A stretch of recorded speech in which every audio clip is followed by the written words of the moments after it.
thicker thighs. Thick thighs save lives. And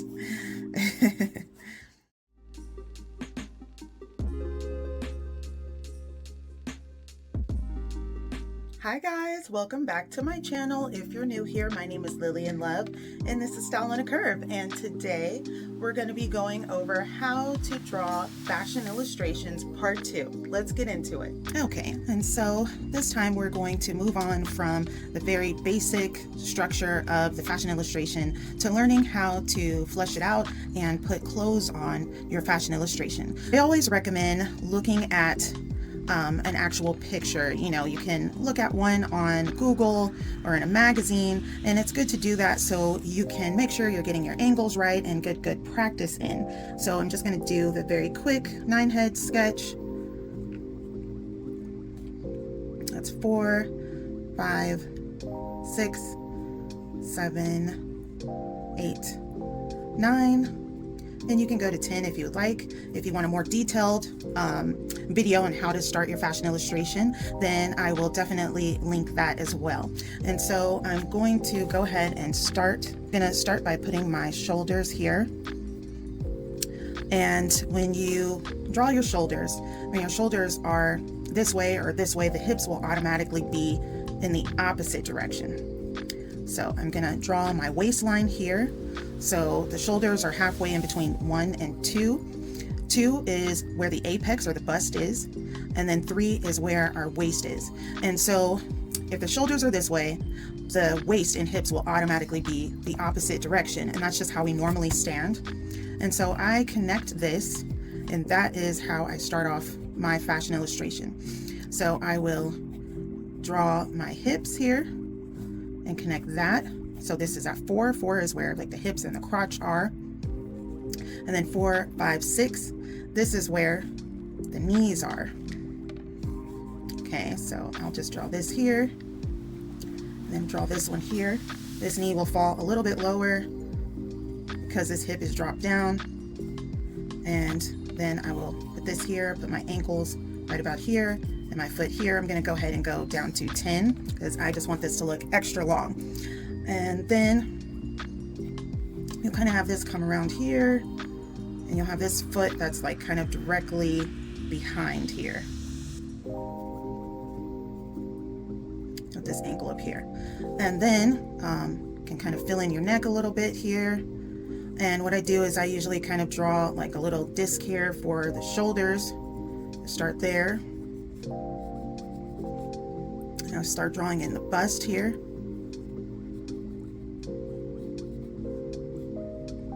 And then I will put the elbow right around here. Now, since the waistline is dropped, normally the elbow comes right where the waistline is, right?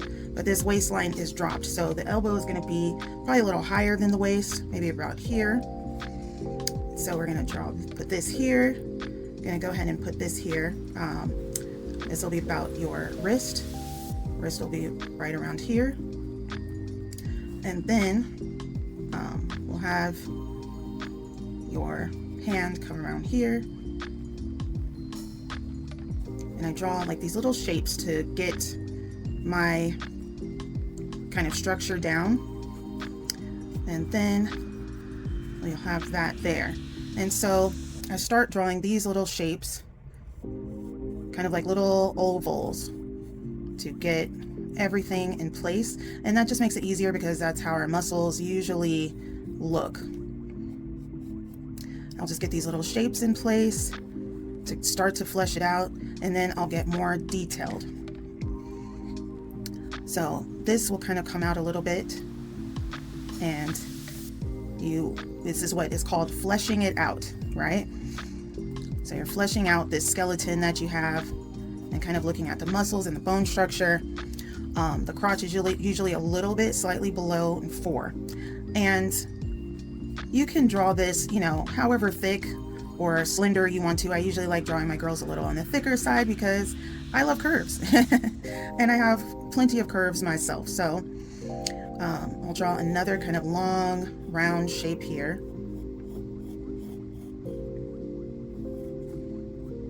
And a long round shape here. And we'll do a long shape here. Now this outer calf will be bigger than the inner calf. That's a little bit smaller. And then you want to kind of draw the ankles. And I usually keep around this foot, this shape for the foot. So since this leg is in front of this one, you can kind of erase that a little bit there so it's easier to see. And we'll have this calf come out here and our foot behind here.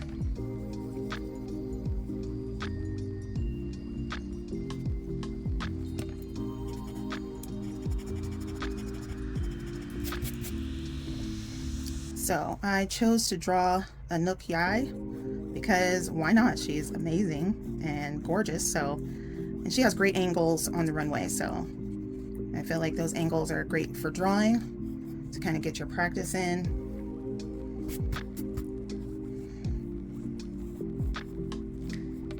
And you can make mistakes and you can erase and you can change things. There's absolutely nothing wrong with that. And if you need to start with a grid, and then you can kind of use your grid or transparency paper to practice, there's absolutely nothing wrong with that. I like using mechanical pencils because it's easier for me to erase. It's easier for me to erase and correct my sketch. So that's one of the reasons why I use that. But you can use whatever is easiest for you. So I've decided to kind of change it up a little bit. Then the mechanical pencil just makes it so much easier to erase and correct yourself as you go. And that's what I love about mechanical pencils. I've tried art pencils, I've tried different things, and this is just what works for me. And it's really easy on marker paper if you use marker paper. A lot of us do digital sketches now, but if you're still interested in old school learning how to draw and sketch by hand, using marker paper is good. If you want to color by markers, I use Prismacolor markers, and let me know if you would like to see a tutorial on how to sketch with Prismacolor markers and color pencils. I only use Prismacolor pencils. Those are the absolute best. Now I do see people oftentimes using that to, for those like coloring books. But they are something that is usually used for professionals. It's like really expensive, and you can use any color pencils or markers that you want to, but it just kind of seems like a waste for such high quality color pencils and markers. So one of the reasons why it's so much easier to use those is because oftentimes if you have a regular marker or color pencil, you can't use the color pencil over the marker.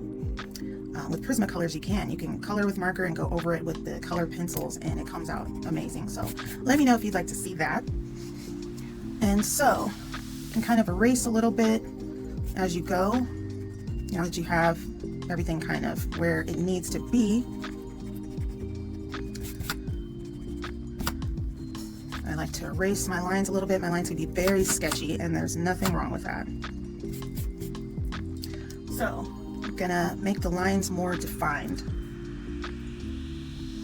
So when you are sketching, and you can look at a picture to kind of see how the body goes, and your shoulders kind of go up a little bit because you have your collarbone here, your clavicle here, and the bone kind of goes down and then up a little bit and goes into your shoulder here. Same on the other side. So you'll see a little more tone and definition in a straight size model. And we'll go over the plus size model next. So you might see like a little muscle here. You'll see a little more tone and definition. Made our muscle a little too big.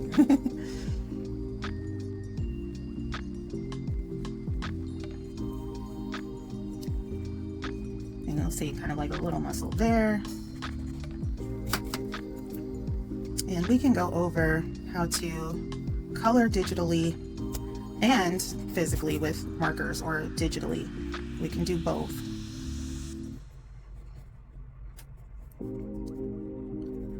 Okay, you kind of get a little more definition there.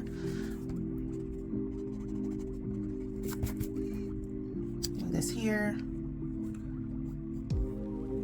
Also, the rib cage kind of comes out and goes in a little bit here. You also have like your hip bone here.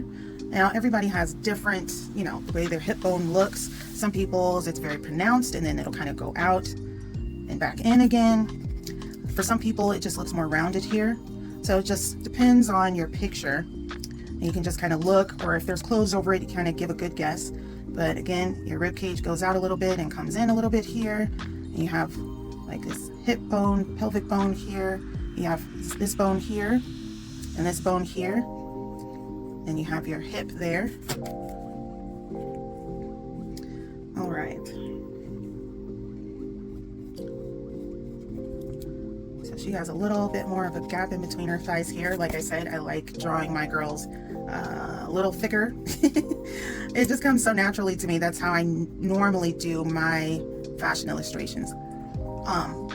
Which there's nothing wrong with that either if that's what you like. But when you're practicing, it's good to really look and try to get the sketch as close to the picture as possible, just to know that you can, just to practice. And so usually the head is going to be a little bit bigger than this, you know, because you've got your hair, you've got ears, you've got all kinds of things going on. So it's like a little bit wider than this. And then if I'm sketching this digitally, then I don't worry about the perforated line. I've been coloring digitally a lot. I'll draw by hand and then color it in my Surface Pro. And you can also color in Adobe Illustrator or Photoshop. So if you'd like to learn how to do those things, let me know and I can show you that as well.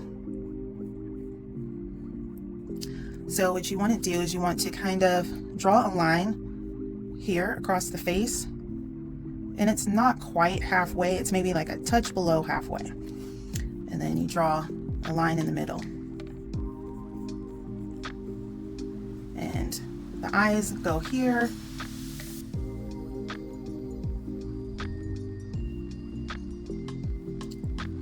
The nose goes about halfway, and from this point to the chin will be the nose.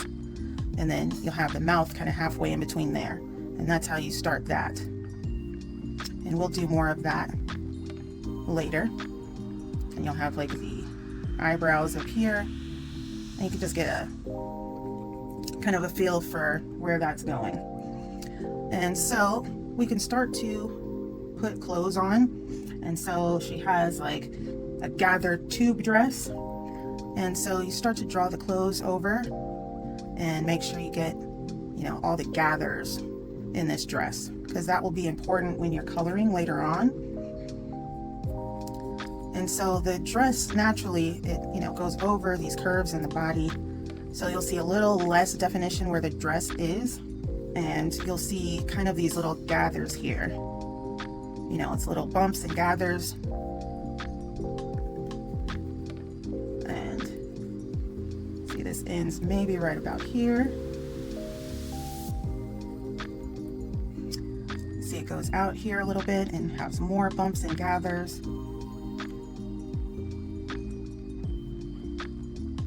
And that'll be important for the shading and lighting, to know where those are when you decide to color.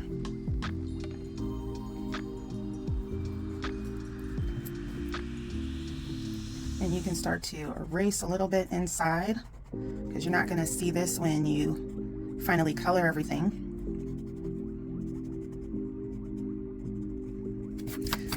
You will make the definition with your shading and coloring.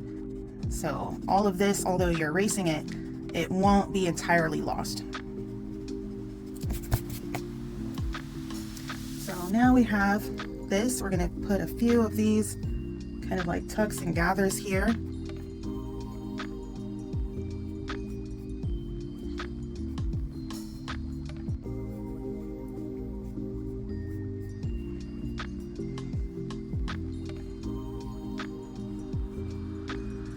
And so you're just kind of like marking where some of the tucks and gathers are going.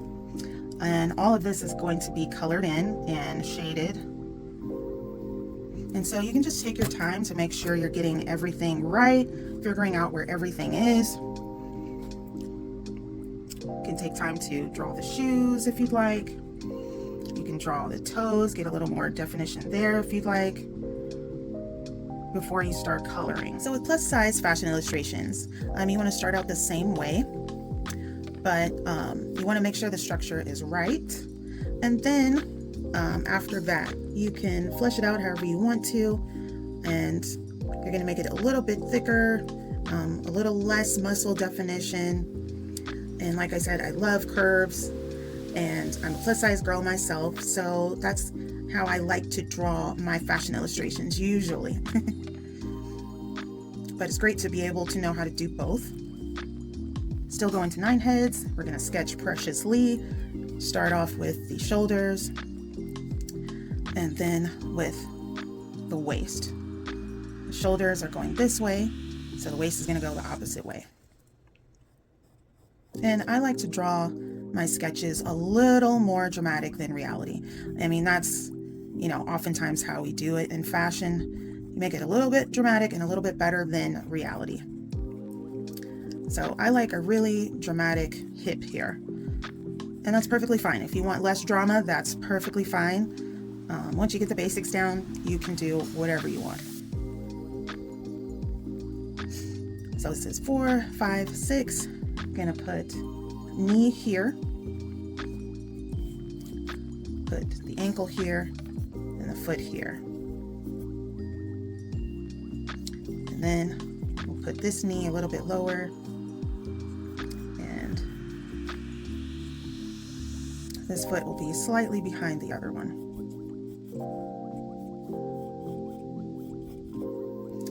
Okay, draw the neck in, fill that in. And if this is a little too wide or something, you can always erase it and correct it. Okay, so I put my disc here to kind of represent the shoulder blades, and just kind of doing this here. And just kind of like looking at, the shapes, the angles to get it how you want to. You can even turn it upside down if you feel like you're not getting the angle right. That also works sometimes. Sometimes, I'm looking at something and I can't figure out what's wrong. And then you turn it upside down and you can see the shape is wrong. And so I'm gonna make this go straight out here.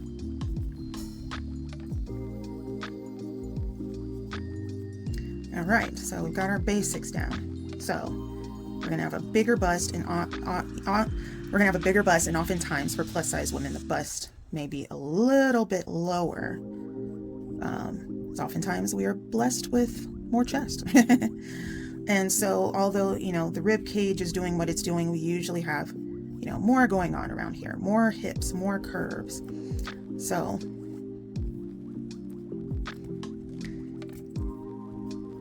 which is a beautiful thing. So you still have your hip bone, but you just have more hip to go over it. 4 is usually right around here, and I like to kind of mark this because it just helps me to draw almost like a panty here to know exactly where things are going, right?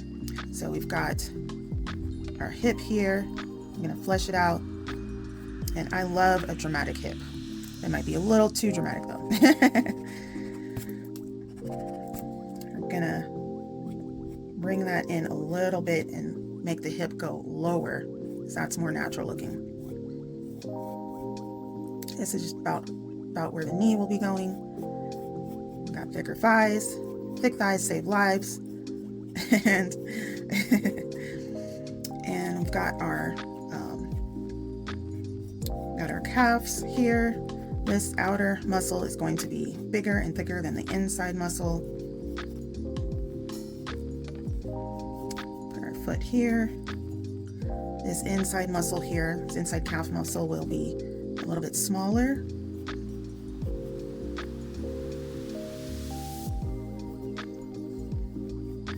His foot will be raised back here.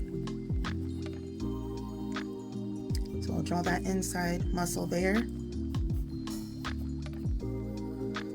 Okay, And for the arms, we're going to have the clavicle here. That's still going to be there, and you're still going to see that. And it's going to go up and over the shoulder there. It's your collarbone. And so you're going to have a little more meat here. Most plus size women, they have more meat on, we have more meat on our arms here. I know I do. And a little bit rounder here as well.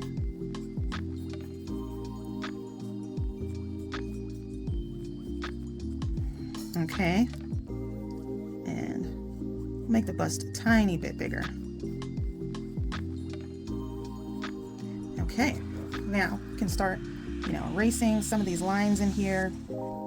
And whether you're doing this digitally or by marker, you're going to cover up those lines anyway, so don't worry about it. It just makes it more clean so you can see what you're doing.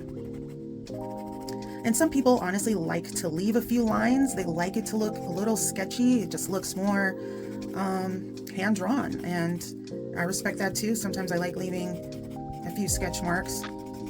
I'm old school. I still love just old-fashioned hand sketching. And I went to FITM to learn how to do fashion illustration, and we started out with this grid, and it was really long and tedious. And then I had this amazing teacher named Miss Zarati, and she taught us the quick way to sketch, and she taught us how to color our sketches with Prismacolor markers and pencils, and it was magical. Sorry guys, my camera went out. But yeah, so I basically just kind of drew the little gathers and drew the dress over my form. I just drew the outline. There's a few gathers here, right? And then I just erased everything in here. So now it really just looks like a dress. And so you'll have like a few of these little gathers right here. You'll have a few gathers here, and got a few little gathers here, but not too many. And yeah, also erase this as well. Okay, and that is our dress. And as far as this is concerned, usually the hair adds on a little bit more here, oftentimes.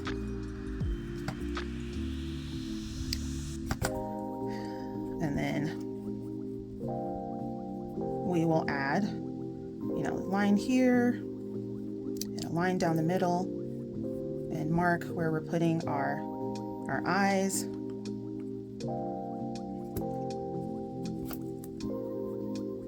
And we'll just mark where we're putting our eyes and our nose and our facial features, and we will go over faces in the next video.